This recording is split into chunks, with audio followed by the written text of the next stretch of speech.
حضور ایک غزوے سے واپس آ رہے ہیں، اما جان عائشہ صدیقہ کا ہار گم ہو گیا۔ اس گمشدہ ہار پر کچھ گمشدہ لوگوں کے بہت زیادہ کمنٹس آتے ہیں۔ ہار گم ہونے کے لیے 1450 سال بیت گئے اور اس ہار کو ملنے کے لیے بھی 1450 سال بیت گئے، لیکن اس گمشدہ ہار کا تصور اور تذکرہ آج تک گمشدہ لوگ اپنی تقریر و تحریر میں کرتے ہیں کہ عائشہ کے گمشدہ ہار کا پتہ کیوں نہیں تھا، پتہ کیوں نہیں تھا، پتہ کیوں نہیں تھا۔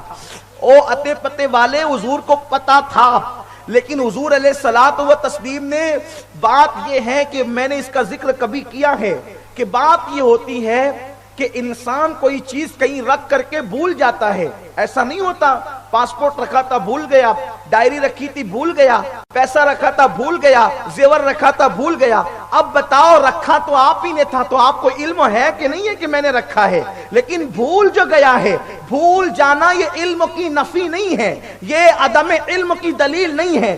رکھ کر کے بھول گیا، علم ہے مگر یاد نہیں آ رہا ہے۔ جیسے کہ حافظ قرآن کو جو ہے وہ تراویح کے اندر کئی لقمے لگتے ہیں، تو باہر نکل کے کوئی اوباش کہے گا کہ امام صاحب کو تو اتنی آیتیں یاد ہے لیکن یہ آیت یاد نہیں ہے، یہ آیت اس لیے یاد نہیں ہے کیونکہ میں نے لقمہ دیا ہے، اور یاد ہے مگر وہ بھول گیا ہے۔ تو بھولنا عدم علم کی دلیل نہیں ہوتی۔ وہ تو 50 مرتبہ سورہ فاتحہ پڑھتا رہتا ہے لیکن کبھی سورہ فاتحہ زبان پر نہیں آتی، تو اس کا مطلب یہ نہیں کہ سورہ فاتحہ اس نے یاد نہیں کی، ایسا ہرگز نہیں ہوتا۔ اور اللہ کے رسول فرماتے ہیں میں خود سے بھولتا نہیں ہوں بلکہ مجھے بھلایا جاتا ہے۔ اب اما عائشہ صدیقہ کا ہار نیچے اونٹ کے نیچے دب گیا، اونٹ اس پر بیٹھ گیا اور وہ ہار لوگ ڈھونڈنے کے لیے نکلے۔ توجہ کریں، ہار ڈھونڈتے ڈھونڈتے مسلمانوں کو اتنی تکلیف ہوئی، اتنی تکلیف ہوئی، اتنی تکلیف ہوئی کہ لوگ پانی کے لیے پریشان ہو گئے۔ صدیق اکبر جیسا حلیم الطبع، صدیق اکبر جیسا رقیق القلب، صدیق اکبر جیسا محبتی انسان اپنی بیٹی اما عائشہ پہ غصے میں آ گئے اور ان کی کوکھ میں انگلی دی، کہا کہ تمہاری وجہ سے یہ سب ہو رہا ہے، تم نے پریشان کر رکھا ہے حضور کو۔ اور حضور رک گئے تو سارا قافلہ رک گیا۔ دیکھتی نہیں پانی ختم ہے، لوگ استنجا کریں گے، وضو کیسے کریں گے، لوگ پانی کا استعمال کیسے کریں گے، پانی ختم ہے، کیا ہوگا لوگوں کا۔ اگر تمہارا ہار نہ گم ہوتا، تم ڈھونڈنے کے چکر میں نہ پڑتی، تو پھر یہ قافلہ آگے جاتا اور جہاں پانی ہوتا وہاں رکتا۔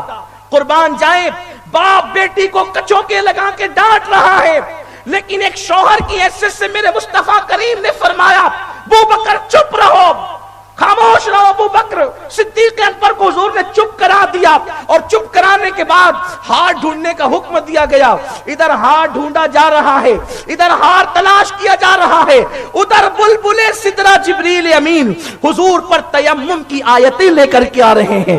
جب تیمم کی آیت نازل ہوئی، تیمم کی آیت جب نازل ہوئی تو میرے آقا نے پڑھ کر سنایا، جب سفر میں رہو اور استنجا کے لیے جاؤ یا غسل کرنے کی حاجت ہو اور پانی نہ ملے تو تیمم کر لیا کرو۔ قربان جائیں، لوگوں کی باتیں کھل گئی، لوگوں کے چہرے کھل گئے، اور لوگ حضرت اما عائشہ سے کہنے لگے اے آل ابو بکر، یہ تمہاری کوئی پہلی برکت نہیں ہے، ہمیشہ سے ہم تمہاری برکتوں کو دیکھتے آئے ہیں، آپ مجھے بتائیں یہ جو تیمم کے احکامات ہیں یہ ایک بیوی پر شفقت کی برکتیں ہیں۔ اگر حضور علیہ السلام اما عائشہ کے لیے نہ رکتے تو قیامت تک کے لیے تیمم کے احکامات ہمیں نصیب کیسے ہوتے۔